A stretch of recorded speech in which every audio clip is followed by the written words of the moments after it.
Howdy doody buckaroonies. The 1960s were a pretty interesting time, with things like smoking on airplanes, or students at MIT creating a 4-story icicle, a man watering roses with his own blood, the NYPD conducting weird cross-dressing sting operations, or a woman filing for divorce because her husband kept squeezing tomatoes in her face.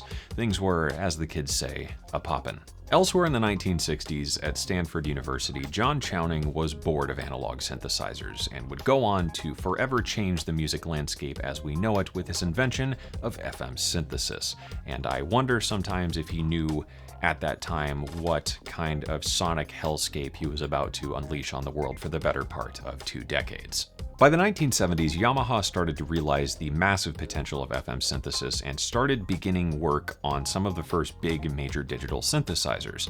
In 1978, the Synclavier 1 released, which had this FM engine, and Yamaha soon followed after with their GS1, which landed with a resounding thud, selling only, I think, about 100 units. But while these are landmarks in the early years of digital synthesis and FM synthesizers, they are but a faint flicker in the shadow of the explosively gigantic sonic hell that is public enemy number 1 of FM synthesis, the Yamaha DX7. Equally loved and hated by musicians and engineers the world over, the DX7 would change the sonic palette of most of the chart-topping hits of the 80s and early 90s with its now infamous factory library of 128 presets.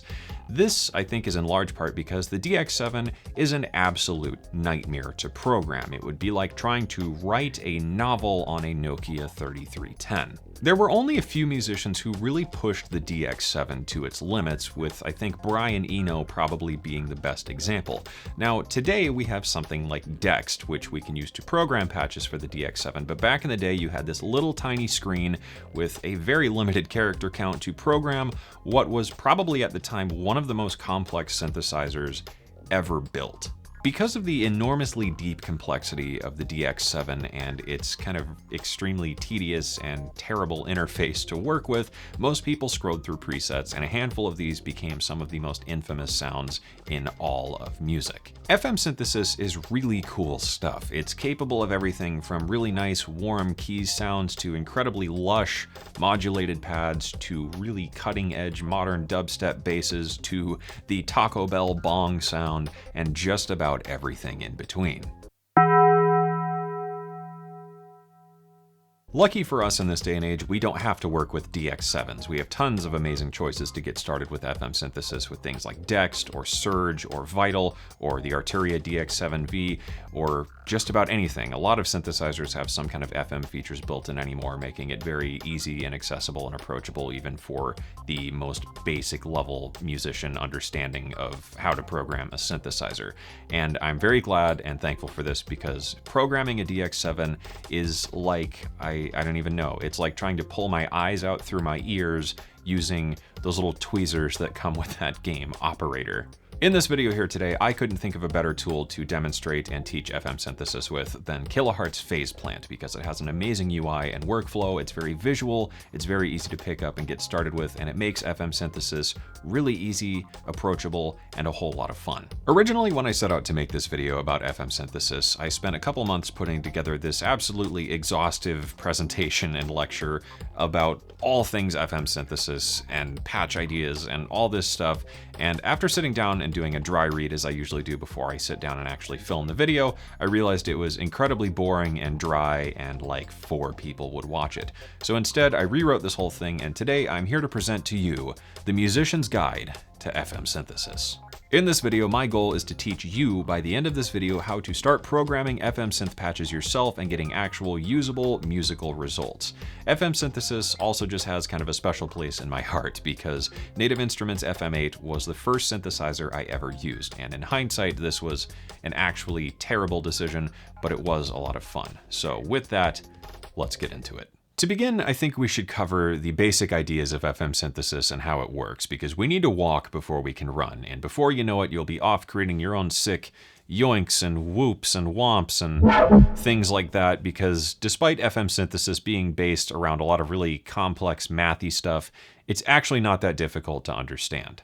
So FM, what is it? FM stands for frequency modulation, and most synthesizers in practice actually use phase modulation, but for all intents and purposes, it's really the same thing. And to my understanding, it's just easier to implement phase modulation instead of true FM, and there's no real benefit to one over the other except in a couple little edge cases. But none of that really matters. The only thing you need to know is that FM means frequency modulation. Frequency, in case you didn't know, is the pitch of a sound or the number of cycles in a second. If we have a really low frequency sound, it's only happening a couple times per second. But if we have a very high frequency sound,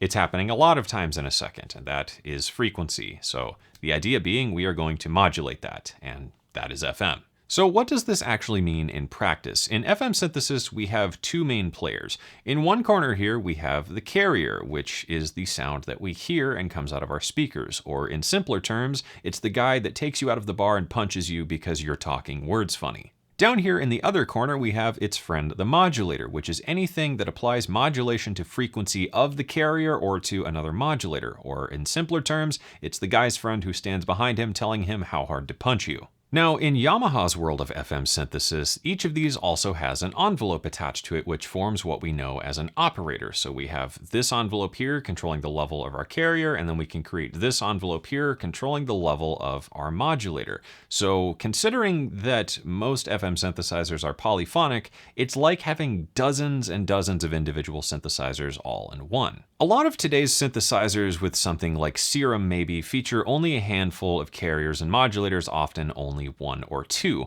However, things like the DX7 had 6 operators, and things like FM8 or Phase Plant can have even more, making this get pretty complicated pretty quickly. With that in mind, the more operators we add, the more complicated our patches get, and then we have to start involving algorithms, which is a big scary word, but it doesn't really mean much. An algorithm is simply how we allow these different carriers and modulators to interact. We can have more than one carrier, we can have more than one modulator, we can have modulators targeting carriers in different ways, we can do lots of different things, which we will cover here in a moment. Let's cover one of the most basic FM patches that you've probably done dozens of times. Here we have a sine wave, and if I play this, it comes out sounding like this. Really not that exciting. Let's go in and add an LFO. Now, in case you didn't know, LFO stands for low frequency oscillator, and we can use this to modulate different things. In this case, let's bring it in and target the pitch or the frequency. Now, if I give this a play again, we'll see that it's moving the frequency of that oscillator up and down and up and down and up and down, and that is actually what FM is. Like I said, it's really not that complicated. And now, if we bring in an envelope and we drop the level of this LFO, and then we use this envelope to control the level of this LFO, we have now created an operator. So let's make it fade in over time and then fade out to like 30%. If we give this another play, we'll hear it swoop up and apply a lot of FM, and then go down and apply not as much FM.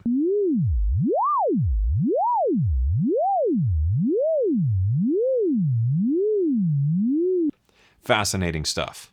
Now, I know that this patch doesn't sound all that interesting, but it does very well demonstrate the core idea of FM synthesis. But if we take this LFO and we speed it way, way up into the audio range, we start to get some more interesting results. Here we have a very, very basic FM synth patch, and what we're going to do is take the output of this oscillator here and tie it to the phase modulation of the first oscillator like that. And if we give this a play, you'll hear what happens.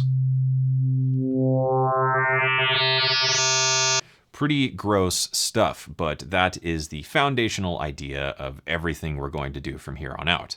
As you can hear, changing the amount has a pretty significant impact, so a little bit goes a pretty long way. Now from here, we can start to mess with what is called ratios. If we look at the harmonic control here, we see that this is ×1 and ×1. And if we go up, we can change the ratio. So we can do 2 to 1, and 3 to 1, 4 to 1, and so on. Now, one thing to keep in mind is that this is actually harmonic ratios in terms of their relationship in frequency. This isn't like going up an octave or a semitone. It's going up based on a multiplication of the frequency. So this is 2 times, 3 times, 4 times, so on. You get the idea. And if we do this quickly, we can scroll through the harmonic series.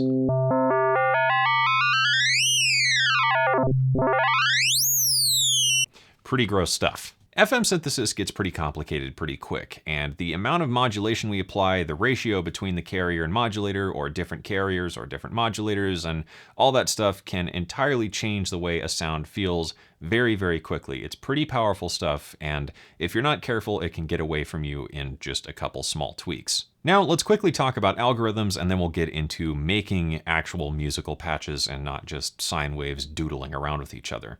I'm going to add in just a couple other oscillators here. We'll set these to all be sine waves, and this will allow us to quickly demonstrate what an algorithm is in FM synthesis. Now, in something like the DX7, we had a fixed number of algorithms or ways that these oscillators could interact with each other, but in things like phase plant, we can do whatever we want because we're free to route these however we would like. For the sake of keeping things simple, let's call these 1, 2, 3, and 4. Now, what we can do is route maybe 2 into 1 to get started.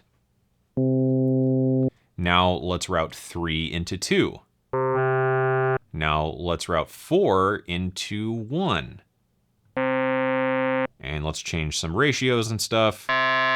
From here, we could do lots of weird things as well, like add feedback. So I'm going to feed 2 back into itself, and that's going to create this really gross noise. And now from simple sine waves, we've created a very dense, rich sound. From here, it's very simple to modify the algorithm. Let's say we wanted to have 2 carriers and 2 modulators. So now we could add maybe 3 into 1, and we've got 2 going directly out, and let's add 4 going into 3, and 3 with a little bit of feedback going into itself. And let's change the ratios again here, and now from sine waves, we've created something totally new. We could adjust the level of these things.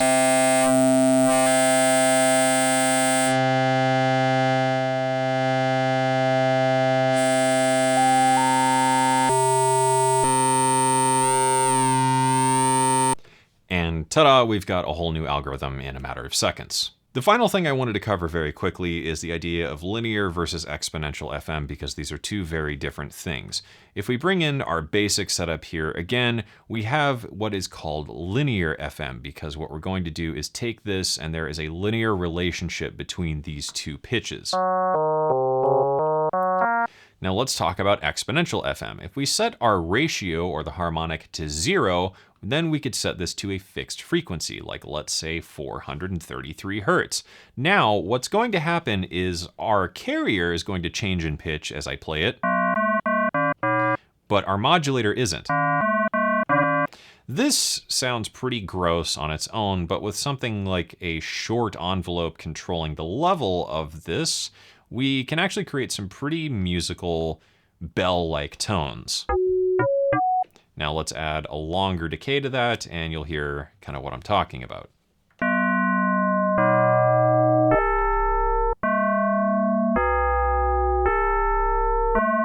A little bit ugly, but it has a nice bell-like metallic quality, and those are the two big different types of FM. Typically, you're going to work with linear FM more often than not, and a lot of your basic synthesizers restrict you to that, but something like Phase Plant offers both linear and exponential FM options. Now that we've got all the basics out of the way, let's quickly cover some FM sound design tips.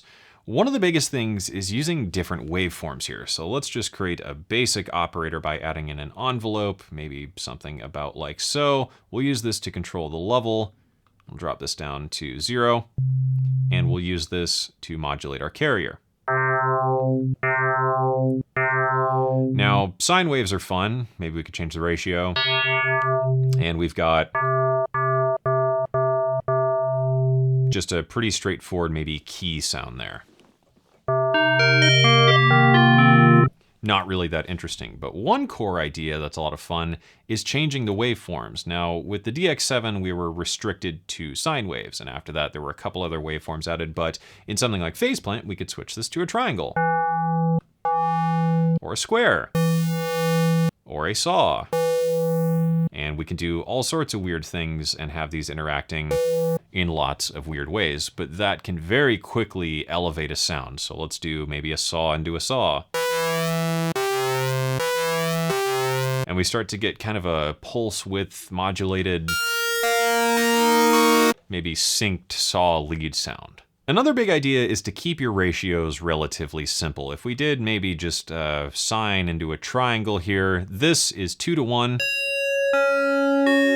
which has a pretty musical feel to it. But if we did something weird, like let's say 6.253 to 1, we start to get into some weird, maybe not so harmonically useful territory, especially when we start adding in more operators. Let's do something like that, and we'll just add another envelope here to control the level, and we'll just see what happens. So we've got 6.253 to 1, and then we'll feed in a 9.681 to 62 point, I don't really know. But anyways, the point being, this starts to get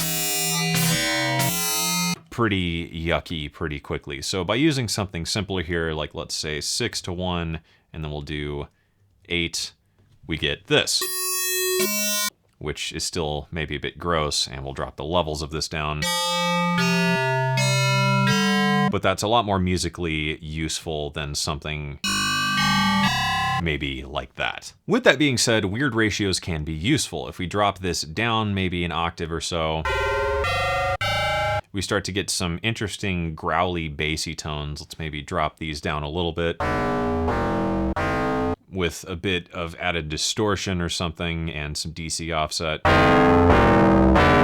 We can get some very clanging, destructive bell tones and lots of weird basses and things like that. Another useful idea is to use complicated waveforms driving simple ones. So let's maybe grab a wavetable here. Let's just hunt through and grab something interesting like this crystal, and let's tie an LFO to scroll through that wavetable over time. Maybe something about like that. And now we will control the level of this with our envelope to create an operator, and we'll feed the output of this into the phase input of our triangle wave. And let's maybe slow all of this way, way, way on down, and we could get kind of a cool pad sort of thing going on, maybe like that.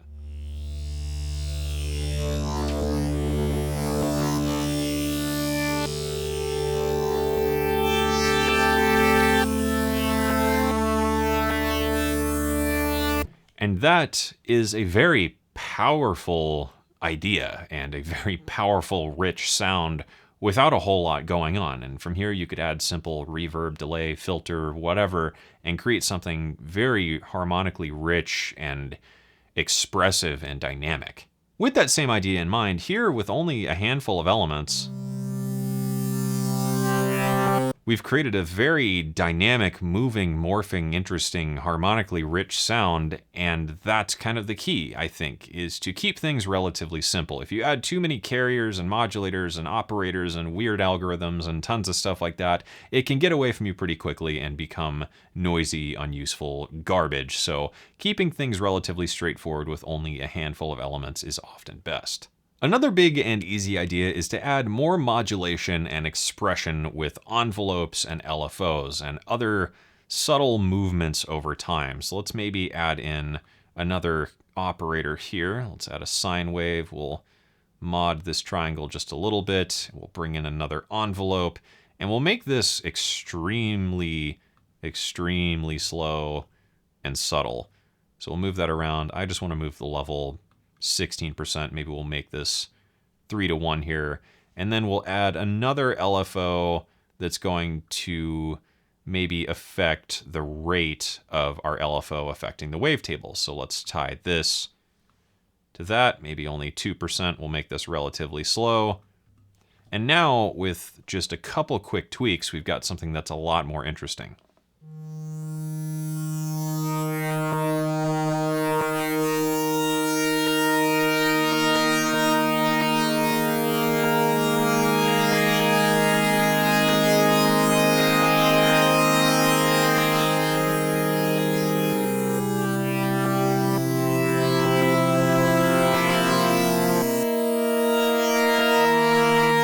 So now with those things added, we've quickly created something a bit more interesting. Let's just add a quick filter to this, and maybe we'll tie this same envelope to that filter cutoff, And now we've got something, make that poly as well. Now we've got something that's going to be a lot more expressive and interesting.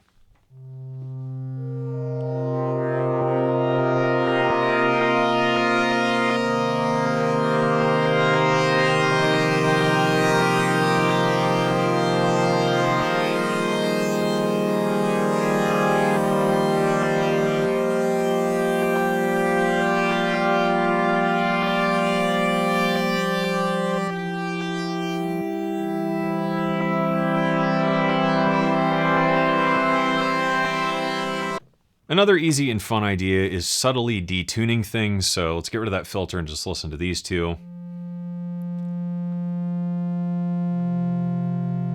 Speed up that envelope a bit. Here we have a very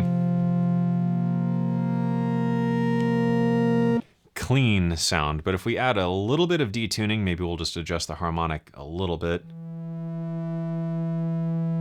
We can get kind of a nice beating thing going on, or we could shift this by a couple hertz. Or even just detune it with the semitone and scent control. Let's detune this by like 18 cents. Once we add that in, along with our wavetable, which we can also detune just a bit,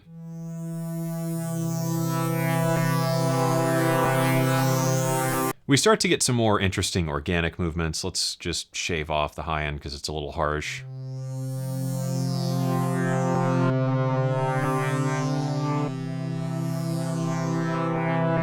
And that can make an FM sound feel a lot more organic and musical rather than being totally fixed and clean and digital. One other thing to keep in mind is that FM synthesis can do a lot of interesting things, from bells and whatnot, and metallic tones to wooden or plastic sounding tones, or lots of other things. So you could use this to add a metallic layer to a snare, or maybe a nice wooden feel to your kick drum patch, or just about anything like that. It's a very powerful sound design tool that can complement a lot of other things without too much effort. Finally, I think the biggest thing I can leave you with in terms of sound design tips when it comes to FM synthesis is not to stress about it too much. FM synthesis is really complicated stuff, and even the smallest tweak can completely destroy a patch, and it's going to happen at some point or another. Just remember to keep things relatively simple. Don't try and overcomplicate the patch, and experiment with small, subtle tweaks and evolutions to a patch, because it will often surprise you at how crazy things can get without too much going on. FM synthesis is a really cool, powerful, creative tool, and is certainly something you should know about for your sound design arsenal. And with a little bit of practice and patience, you will quickly be creating things you have never heard before or even thought possible. I think that wraps everything up for my musician's guide to FM synthesis. This was, I guess, relatively simple, but hopefully a very helpful video and informative, and maybe gives you some ideas to start experimenting with. If you enjoyed this video and you would maybe like more things like this in the future, let me know what you would like me to cover down in the comments. That brings us to the end of this video. So thank you for watching. I hope you enjoyed it. I hope you liked it. I hope you learned something. And as always, I hope this inspires you to get out there and make something awesome. Be sure to like and subscribe, and I will see you guys again soon.